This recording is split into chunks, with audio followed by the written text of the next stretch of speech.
The woods here felt different, denser, darker. The torch had flown from your hand and lay flickering a few feet away. Strange rustling noises echoed in the distance. You stiffened. Did you hear that? Jungkook raised a brow, watching your face. Are you scared? You crossed your arms. No, really? He leaned a little closer, voice teasing now.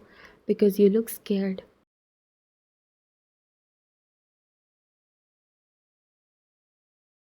I do not.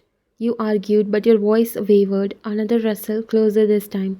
You froze, heart hammering. The bush beside you trembled. Then something leapt out. You screamed, throwing yourself at Jungkook, arms winding around his neck, burying your face against his chest.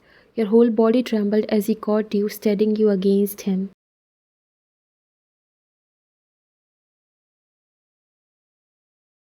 Then came his laugh, deep, warm, unrestrained. You peeked up. What's so funny? He tilted his chin toward the ground. A small, wide eyed rabbit twitched its nose at you before hopping away. Your jaw dropped. Heat rushed to your cheeks. You shoved him lightly, face burning. You. I thought I was. Oh, forget it. He laughed harder, wiping at his eyes. You should have seen your face. Stop it, you said, flustered, turning away, but even as he chuckled, there was no malice in it, just warmth, and when the laughter faded, silence crept back in, heavy and cold.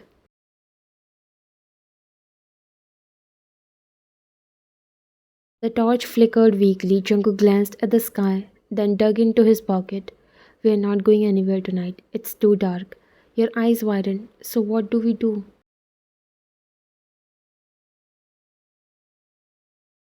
He flicked open a lighter, the small flame glowing against his face. We make a fire.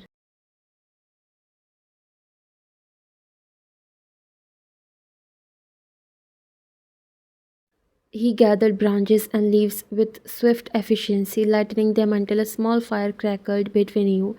The orange glow pushed the shadows back, painting his features in warmth. You found yourself staring, mesmerized. Shaking yourself, you rummaged in your backpack. Well, I guess we are having a feast. You pulled out 2 cartons of banana milk and a crinkled bag of cookies. He raised a brow. Banana milk? You tossed one at him. Don't judge. It's elite survival fuel.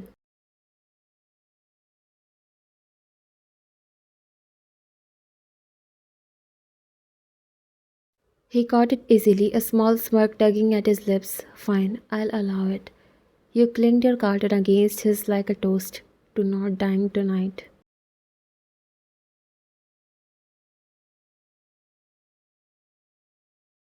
Do not dine, he echoed, taking a sip. The warmth spread slowly, not just from the fire, but from the easy rhythm of the moment. For once, the silence between you wasn't uncomfortable.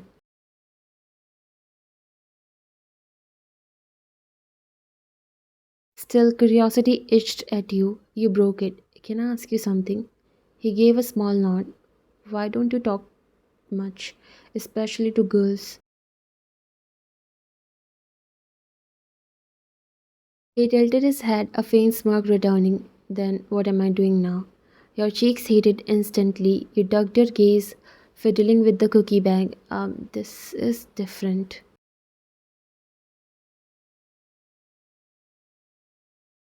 Different? Are you a boy? Yeah, he laughed. I'm joking. But why did you say that? Because at school, the only girl anyone sees you with is Arena. His expression softened. That's because she has been with me since we were kids. She's family, nothing else. He sipped his milk, then added casually, besides, I didn't find anyone worth talking to.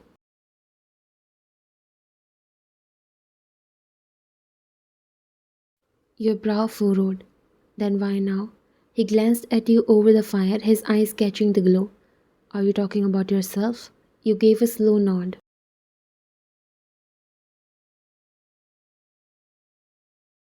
You are good company, he admitted quietly. You swallowed hard, forcing a shaky laugh.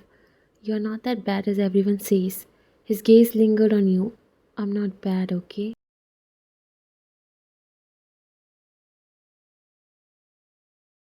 The way he said it, firm, almost defensive, made you believe him. For a while you sat there, sharing cookies, talking about random little things, your video diaries, his love for drawing, silly school rumors. The fire popped and crackled, wrapping you both in fragile warmth.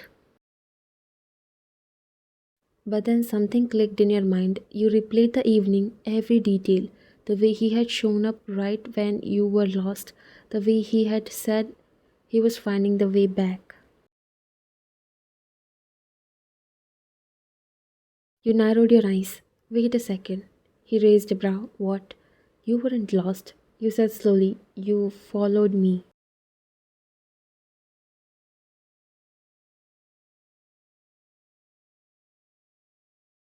His silence was telling. He looked away, jaw tightening, fingers tapping against his banana milk carton. Your breath caught. Jungkook, you didn't you? Finally exhaled, meeting your gaze again, open, vulnerable in a way you had never seen. Yeah, he admitted. His voice was low and steady. I followed you because I couldn't just let you wander off alone. You narrowed your eyes, still not convinced. And why? Why did you care? It's not like we were friends or anything, then why? He looked at you for some time and your heart raced. His throat bobbed as he swallowed. Because I like you more than I should have for a long time. The fire crackled between you, but your heart was louder. He said it so plainly, so quietly that for a second the fire's crackle was the loudest thing in the world. Because I like you more than I should have for a long time. Your mouth went dry. The banana milk carton in your hand suddenly tasted like paper. For a ridiculous beat, you thought he had said the name of a song or a band. Your brain refused the simpler, more dangerous meaning. You blinked, reached for the easy response, tease, deflate, run, but his face stopped you. He wasn't playing. The way the shadows softened around his eyes, the way his jaw loosened as if he had been holding that sentence inside for years, made something in you shift. You're not joking, right? His eyes stayed on you and you knew he was not. You swallowed, your heart was beating fast.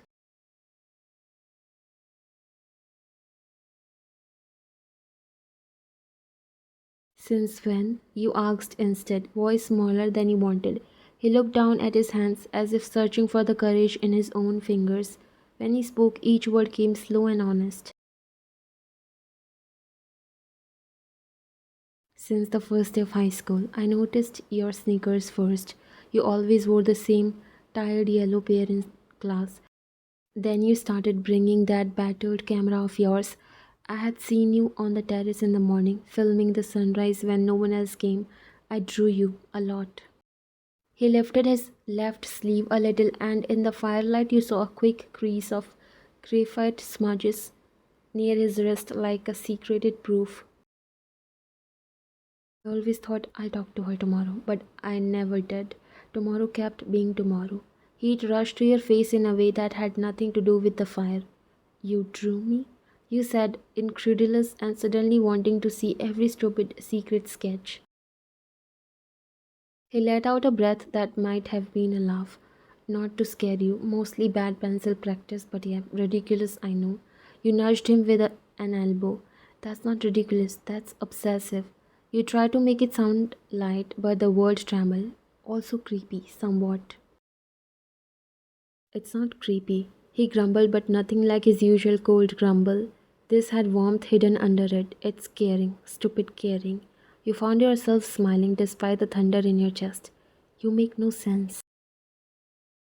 Neither do you, he muttered easily. You vanished from the fire, and I found out you are out wandering the mountain at midnight. Someone had to follow you, so you followed me. The accusation was half heard. You followed me into the woods. Yes, he met your gaze now and did not look away, because if you fell and nobody found you until morning, I want to forgive myself. For a dizzying moment, you imagined all the tiny ways he had been near the edges of your life, the sketchbook on the bench by the terrace, the stray protective glance in the corridor, how he always seemed to appear when you were alone. Pieces clicked noiselessly. You could have said something, not followed like a shadow. He shrugged, fingers playing with the rim of his garden. Following was the best option. I couldn't leave you alone. He wanted to say it was sweet, to tell him how weirdly honored you were to be the reason of his nervous bravery, but the mountains and the long night had eroded attention into simpler truths. You were tired, cold in a way that wasn't only physical and most disconcerting. You felt very safe with him. His presence had a steadying weight now, less like a wall and more like an anchor.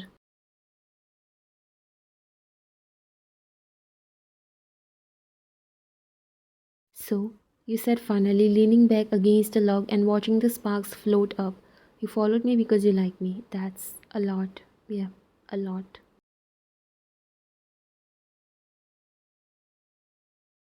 For a while, you sat in companionable silence. No jokes, no camera this time.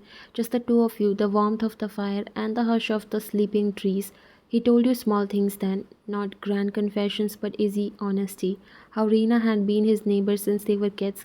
How he kept to himself because people expected him to be someone he wasn't. How drawing helped him think without talking. You told him about your video diaries and the stupid late night edits you did to make scene look cinematic. Sometime after midnight, fatigue wrapped around you both and your sentences shortened to comfortable murmurs. Junguk, who had been fidgeting with his lighter earlier, finally sighed and pushed his jacket close around you again. Sleep if you can, he said. You asked. I'll stay awake. I don't trust the woods to themselves. There was a touch of something, gentleness, protectiveness, threaded through it that made your heart tilt.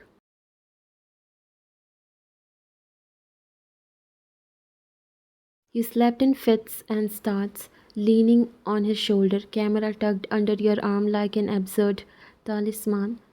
In the small hours, you dreamed of falling and waking with his hand already there, catching you. You woke once to find him awake too, watching you with the face you had never seen in daylight. He looked less guarded and more intent, as if memorizing details he would carry with him. Dawn slid into the world like a secret. A pale wash of light feathered through the trees and painted the leaves silver. You blinked awake alone for a heartbeat, only to find a flurry of voices cutting through the morning air. Over here, they're over here. Someone shouted, your stomach flipped. You and Jungkook sat up at once, the sudden underline sharpening everything. Branches snapped as someone crashed through the underbrush, followed by a cluster of figures, teachers with flashlights, a handful of classmates, and Rena, breathless and wide eyed, pushing at the teacher's sleeve with frantic relief. Are you two all right? Your teacher asked, voice a mix of sternness and disbelief. Behind him, other murmurs, relief, scolding, and a ripple of gossip already forming like water rings. You were a tangle of embarrassed energy and relief. Jungkook rose first, brushing leaves from his jeans as if he hadn't been part of the drama at all. When Rena reached you, she grabbed your shoulders and squeezed, eyes wet. I was so worried, she said, half scolding, half laughing, her face turned toward Jungkook with a new softness. You idiot, you could have at least told someone. It's fine, he said, oddly mild. We're fine. The teachers took you both aside to check for injuries. One teacher was all business, bandages, warm blankets, a thermos of hot tea handed to you like a peace treaty. Classmates swarmed with a different energy, half relief, half odd curiosity. Whispers flickered like static. Someone muttered, he followed her. Jungkook actually followed someone, and another squealed about your romantic mountain adventure in a tone that made your cheeks burn. You wanted to bat away the attention, run back to the safe enclave of the little fire spot that had felt like a world of two until the morning's crowd rewired it into the public. Instead, you stood there and felt the press of the world around you, eager faces, questioning looks, Rena's pointed glance that could have been a thousand things but was unambiguously protective. When the teacher took your statement, what you had been doing, where you had gone, whether anyone had seen you leave. You told the truth in clipped sentences, leaving out none of the odd, beautiful details of the night that had nothing to do with office reports. The fall, the rabbit, the way Jungkook had laughed, the teacher's jaw softened at the confession that you had left alone. But you both got a round of applause. Later, as people started to gather gear and head back to the campsite, Jungkook walked beside you in a loose, natural silence. He didn't cling nor pretend the world hadn't peeked in on you. He simply fell into step as if returning to a rhythm that had existed before anyone else came. When the teacher made a show of scolding Jungkook about responsibility, as Rina gave him a look that was part glare, part gratitude, you found Jungkook's hand slip into yours, light, almost accidental. Your fingers tightened reflexively, and he didn't pull away. In the bustle of return, snippets of conversation about what a story, lucky, idiot, and hero, the small contact between you felt private and enormous. Someone clapped a blanket around your shoulders. Someone else slapped Jungkook on the back and made a joke. Rina elbowed him playfully, then looked at you with the kind of warm appraisal only a longtime friend could give. He has always been like this, she said quietly, and you caught the note there. Like what? Protective, stubborn, loyal, all of it perhaps. You walked back with the group, the campsite slowly reassembling around the hum of morning life. People wanted details, and you gave them a few, careful with what you revealed. Jungkook said almost nothing to anyone, only answering Rina and the teacher when necessary. But when he did look at you, his eyes were steady and different, unapologetic, and maybe finally a little proud. That night in the woods, clumsy, raw, honest, didn't erase the world what waited at school. Rumors, expectations, people's shorthand impressions of him, but it had made the two of you something irrevocable, witnesses to one another's truth. You had his confession, he had your surprised, fragile acceptance, hovering on the edge of a smile. As the bus wound down into the valley later, classmates buzzing like bees around their phones, you sat with your camera propped on your knees and Jungkook beside you with his sketchbook closed in his lap. Rina leaned against his shoulder, and for once you weren't jealous. Instead, you felt braced, ready to learn the slow, honest work of what came after someone finally said what they meant. And when he caught your eye across a sea of sleepy classmates, he gave you the smallest, most private grin, one that said without words, "You are with me now."